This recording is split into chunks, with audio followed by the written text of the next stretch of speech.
Rebonjour à tous. Je vais être rapide pour ma présentation parce qu'on est déjà un petit peu en retard. Donc, je vais vous parler des médicaments issus de la biotechnologie. On va commencer par quelques définitions. Donc, en préparant cette présentation, j'ai trouvé énormément de définitions qui concernent la biotechnologie. J'ai choisi la plus simple qui résume un petit peu c'est quoi la biotechnologie. Donc, c'est la Fédération européenne qui définit la biotechnologie comme l'utilisation intégrée de la biochimie, donc la biochimie, pardon, la microbiologie, les sciences de l'ingénieur pour développer des applications techniques. Donc, la biotechnologie est ainsi la rencontre entre la biologie et la technologie issue de diverses disciplines, biophysique, la biochimie, ainsi que les sciences de l'ingénieur.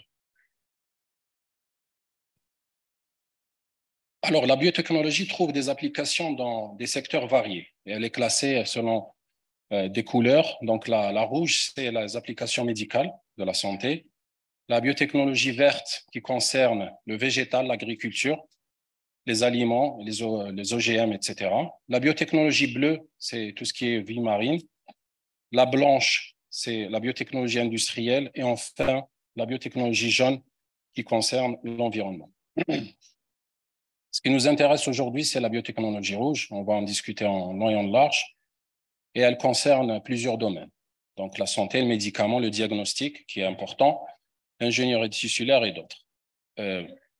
Nous avons cette catégorie, que les efforts sont très importants sur cette catégorie. Il s'agit de la production de vaccins, de médicaments, de diagnostics moléculaires.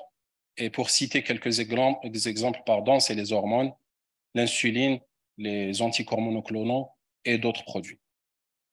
Je ne vais pas m'attarder sur l'histoire, mais juste pour dire que la biotechnologie existe depuis longtemps. Si on parle de la fermentation du pain, tout ce qui est yaourt, lait, etc., qui existe depuis plusieurs décennies, plusieurs siècles même. Ensuite, la découverte et la synthèse de l'insuline, début des années 70, et tout ce qu'on trouve maintenant comme médicaments biologiques sur le marché mondial. Donc, je vais donner quelques chiffres sur la biotechnologie globalement. Elle est estimée à 860 milliards de dollars en 2022 et les projections sont de 1600 milliards de dollars en 2030.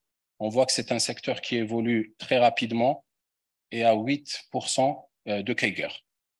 Si on voit sur les médicaments biologiques, c'est ce qui représente le plus important de la biotechnologie. Il évolue aussi à deux chiffres. Entre 2010 et 2020, on voit très bien que ça évolue de 12%.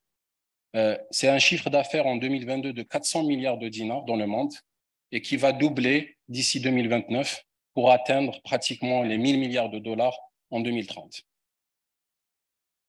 Là, on va voir les chiffres sur la région MENA, Middle East North Africa. Donc, ça représente un chiffre d'affaires de 7 milliards de dollars. Bien sûr, les médicaments innovateurs ou biologiques innovateurs dominent toujours le marché. On le voit très bien, c'est 96% en 2022. Mais les biosimilaires sont en train de gagner du terrain. Sur la droite, sur le tableau de droite, on voit qu'il y a plusieurs molécules qui sont en train d'évoluer à pratiquement 70%, ce qui est énorme dans le domaine pharmaceutique actuellement. C'est des évolutions qu'on ne voit pas avec les médicaments chimiques, on ne le voit qu'avec les médicaments biologiques. Donc, il y a quelques exemples comme l'adalimumab, l'infliximab. Et juste à côté, vous allez voir les laboratoires qui fabriquent ces médicaments. Sur la part du marché des médicaments biologiques sur cette région, sur le tableau du bas, je m'excuse, je ne peux pas pointer malheureusement, il représente 18,8% en 2022.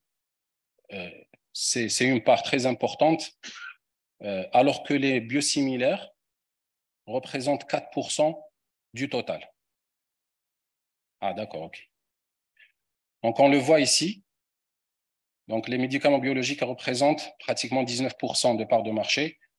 Et les biosimilaires, vu que leur prix est bas, représentent actuellement 4%, mais ils évoluent à 17% sur le marché maintenant.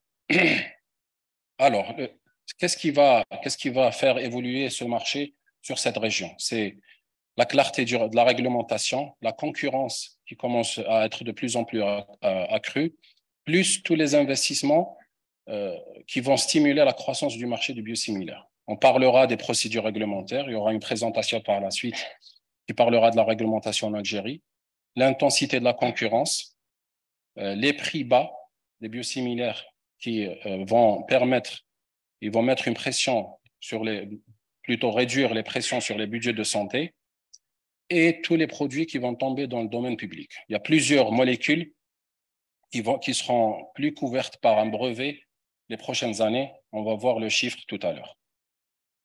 On commence par la maturité réglementaire dans les pays MEA, cette fois-ci, c'est-à-dire on va parler de l'Afrique et du Moyen-Orient.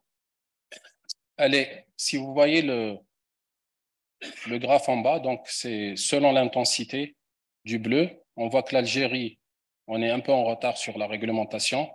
Sur le Moyen-Orient, plusieurs pays ont déjà une réglementation concernant les biosimilaires, l'Égypte, l'Afrique du Sud, alors que toute la région est africaine est toujours très loin par rapport à cette réglementation. Donc, il y a une disparité sur la réglementation sur les pays Moyen-Orient et Afrique.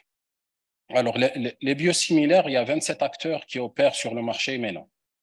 On voit que c'est toujours les multinationales qui ont la plus grosse part de marché, mais il y a des locaux qui commencent à investir et à mettre des molécules biosimilaires sur le marché en Algérie et sur toute la région. En Turquie, par exemple, avec Abdi Ibrahim, Hikma sur les régions du Moyen-Orient et d'autres partenariats qui sont en train de se créer pour couvrir les biosimilaires sur la région Middle East and North Africa.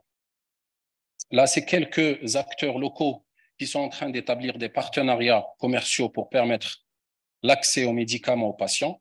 Donc, on voit sur la gauche les différents locaux avec les partenaires. Si on prend, par exemple, l'exemple de Sotema qui a un accord avec Biocad, Cipla avec plusieurs partenaires aussi, Abdi Ibrahim qui a aussi des partenariats avec Biocon et d'autres. Et sur la droite, vous voyez les années où ils ont eu cet accord. Alors, si on va sur les biosimilaires et ce qu'ils apportent sur le budget de santé sur ces régions, on voit qu'on a gagné une part de marché de 30 à 80% lors de l'introduction entre 1 et 2 biosimilaires sur la région. C'est-à-dire, dès qu'il y a un biosimilaire dans un pays ou dans une région, il gagne tout de suite 30 à 80% parce que le prix est bas. Et on voit sur les graphes en bas dans différents pays comment le biosimilaire a gagné des parts de marché très rapidement. La perte d'exclusivité des innovateurs. Alors, sur les prochaines années, les produits biologiques environ 1,6 milliard de dollars devraient perdre des brevets sur le marché maintenant. Si on voit en 2019, les biosimilaires, il n'y en avait que 35 milliards de dollars, alors qu'en 2023, il y aura 440 milliards de dollars de produits biologiques qui vont perdre leurs brevets. C'est-à-dire que c'est une opportunité pour les fabricants de biosimilaires de prendre ces parts et de réduire les factures d'importation, plutôt les factures de médicaments biologiques dans cette région. Donc, il y aura une opportunité énorme pour les locaux pour la fabrication des biosimilaires. Ici, on va aller en détail sur les produits qui seront touchés. Donc, ça a déjà commencé avec les insulines.